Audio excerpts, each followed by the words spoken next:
ये लुका छुपी का खेल हम नहीं खेलते।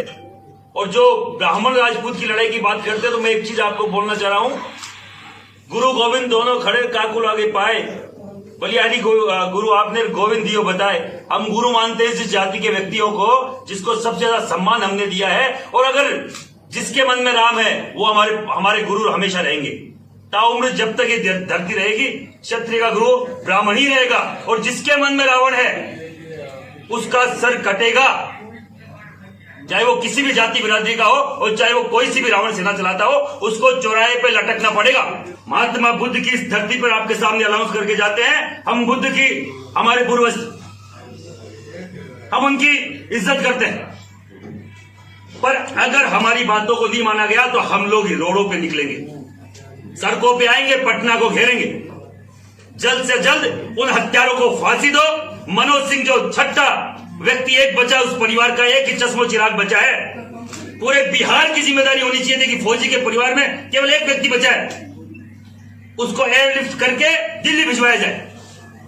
अगर यही कोई नेता के अगर पेड़ में मोच भी आ जाती है तो पूरा देश उनको देखने लग जाता है कि देखो ममता दीदी के पैर में मोच आ गई है। हमारे तो यहां लोग चले गए भाई। एक मां का बेटा चला गया, एक पत्नी का पति चला गया, एक बेटी का बाप चला गया, उनको वो कौन लाके देगा? कोई कहीं पे न्यूज नहीं, कोई कहीं पे बात नहीं। मैं आप सबके माध्यम से बोलना चाह रहा हूं, आप चौथा स्तंभ है, और आप लोगों की कृपा से अभी राजस्थान जार एसोसिएशन का मुझे संरक्षक बनाया है, जो पत्रकार सबसे बड़ा पत्रकार संघ है राजस्थान का, और उसका अगर संरक्षक बनाया तो आप लोगों के प्रति मेरे साथ आप लोगों का कोई अच्छा जो सकारात्मक रवैया इसीलिए बनाया हो। मैं चौथे स्तंभ से बोलना चाह रहा हूं कि आप इस सरकार की आंख खोलिए, आप हमारी बात को सरकार तक पहुंचाइए, क्योंकि हम लोग वो लोग हैं जो कभी गलत के साथ खड़े नहीं होंगे, सही के साथ खड़े हैं। न्याय हमें हमारे लोगों के लिए चाहिए। और कल हम लोग बेनीपट्टी मोहम्मदपुर जाके आए हैं, वहां पे परिवार की जितने भी बच्चे बच्चियां थी उन सबको हमने गोद लिया। उनकी शैक्षणिक, उनकी पारिवारिक जो भी आने वाली गतिविधियां हैं, जो भी उनके परिवार में कोई शादी ब्याह कुछ भी होगा, वो उसकी जिम्मेदारी करनी सेना की रहेगी। हमारे प्रदेश अध्यक्ष वीके सिंह जी यहाँ विराजमान है, और मैं आपके मार्फत बोलना चाह रहा हूं कि उसके बाद में हमें बदनाम करने के लिए जो साजिश रची गई है, उसमें करणी सेना को बदनाम करने की जो भी साजिशें हैं उनको मैं अलर्ट करना चाह रहा हूं कि ये करने से पहले आप सोच लें कि करणी सेना जो भी बोलती है छाती ठोक के बोलती है। ये लुका छुपी का खेल हम नहीं खेलते। और जो ब्राह्मण राजपूत की लड़ाई की बात करते हैं तो मैं एक चीज आपको बोलना चाह रहा हूं, गुरु गोविंद दोनों खड़े काकुल आगे पाए, बलियानी गुरु आपने गोविंद दियो बताए।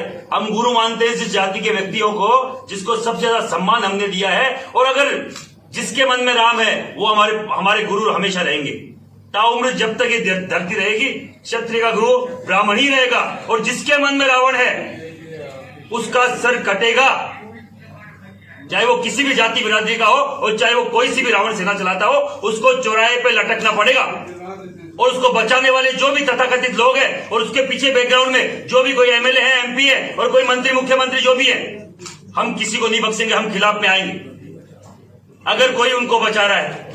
और जो एमएलए खुद आईपीएस, एक पूर्व आईपीएस अमिताभ कुमार बोल रहा है, तो उस लिखित में मुख्यमंत्री को, यहाँ के डीसी को लिख रहा है कि उसका वहां के जो भी नारायण झा जो वहां का एमएलए है वो लोकल एमएलए उसमें इन्वॉल्व है, तो उसके खिलाफ कार्रवाई क्यों नहीं हो रही? मैं केवल आपके जरिए बोलना चाह रहा हूं, जो भी तथाकथित लोग इस नरसंहार में साथ सहयोग किसी भी तरीके से जिनका इसमें हस्तक्षेप है, करणी सेना उनको बकायदा उनके चेहरों से नकाब हटा के रहेगी। आने वाले दिनों में पटना घेरेंगे, जैसा भी हो, कुछ भी किसी भी तरीके से जो समझना हो समझ ले। अगर इस पे जल्द से जल्द कार्रवाई नहीं हुई तो केवल सांत्वना देने आए थे, कल तो उस परिवार को गोद लेने आए थे, उनके मरम पे पट्टी करने आए थे, उनके दर्द को हम महसूस करने आए थे। दर्द दिल में है और वो सड़कों पे आया तो लोगों के लिए ठीक नहीं होगा, किसी के लिए ठीक नहीं होगा, उन राजनीतिक पार्टियों के लिए, उन सरकार के नुमाइंदों के लिए जो किसी को बचाने का काम कर रही है। इतना बड़ा एक फौजी को मार दिया जाता है उसको गोली मारने के बाद उसके पेट में बाकायदा कटार चला के उसके पेट को फाड़ दिया जाता है, उसकी हथड़ियां बाहर निकाली जाती है, उनके बच्चों के सामने उनकी आंख को बाहर निकाला जाता है, और आज तक कोई बड़ा आदमी बोलने को तैयार नहीं है। क्या यह हमारी गलती है कि हम क्षत्रिय समाज से, हमें दलित समाज से होना चाहिए था? दलित हमारे भाई है, कोई दिक्कत नहीं, उनकी कोई प्रोग्राम को कोई भी किसी भी उनकी कोई दिक्कत कोई सुनता, हमें उससे कोई अफसोस नहीं है, पर हमें समानता के अधिकार के साथ भारत में जीने का अधिकार है कि नहीं है? क्या इस स्वतंत्र भारत में जिसने 562 रियासतें जिस जाति समाज के व्यक्तियों ने इसे भारत के निर्माण के लिए दी, क्या हमें यह भी अधिकार नहीं है? इन अधिकारों का हनन क्यों किया जा रहा है? क्या केवल एक जाति बची है पूरे देश में अत्याचार के लिए? एक मुट्ठी चने के लिए आदमी को मार दिया जाता है और कोई बोलने वाला नहीं है। एक मुट्ठी चने के लिए पटक पटक के तड़पा के मार दिया जाता है। आज तक संतोष कुमार की बात को उठाने वाला कोई नहीं है। क्यों? कहां गए वो नुमाइंदे? कहां गए वो समाज के जो यहां से जीते हुए एमएलए एमपी? कहां गए वो मंत्री जो समाज के हिस्से से मंत्रालय लेके जाते हैं?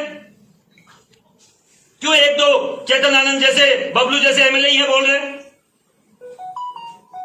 मैं पूछना आपके द्वारा बोलना चाह रहा हूं, जिसका कोई नहीं बोलने वाला वो करनी सेना उसके लिए खड़ी है। किसी को वो समझने की जरूरत नहीं कि हम अकेले। पूरे देश में, पद्मावत में, पूरे विश्व में हमने लड़ाई लड़ी 1 साल तक, किसी के हाथ में बैंडेज तक नहीं बंधी। और आपको मालूम है कि 5-5, 2-2 हजार की भीड़ पूरे देश में, पूरे शहर में उपद्रव मचा देती है। लाखों की भीड़ में आज तक किसी ठेले वाले की मूंगफली तक नहीं उठाई। ये करने से ना, ये अनुशासन है। 15 सालों में आज तक लाठीचार्ज नहीं हुआ। ये करने से ना, ये अनुशासन है। और ये अनुशासन कालू साहब की देन है, हमारे खून में वो बहते हुए उस रक्त की देन है, जो हजारों साल से इस देश के लिए जाति संप्रदाय का कोई यहां कोई गलत बोलने की बात करता है, जहर घोलने की बात करता है, तो मैं आपको पूछना चाह रहा हूं, हर एक जाति बिरादरी का अपना अपना काम करता है। हजारों साल से अगर क्षत्रिय ने अपना काम लिया, वो मरने का काम लिया। बोल रहे हैं कि वहां के दोनों एमएलए इसमें है, और वहां जो लोग बोल रहे हैं कि नेपाल से उनको गिरफ्तार किया गया है, तथाकथित लोग जो वहां के लोकल लोग हैं, वो बोल रहे हैं कि नारायण झा जो वहां का एमएलए है, उसके घर से, उसके फार्म हाउस से उसको गिरफ्तारी हुई है, और ये पूरे बाकायदा एक सोची समझी साजिश के तहत हुआ है। और वो भी विनोद नारायण झा। हाँ जी।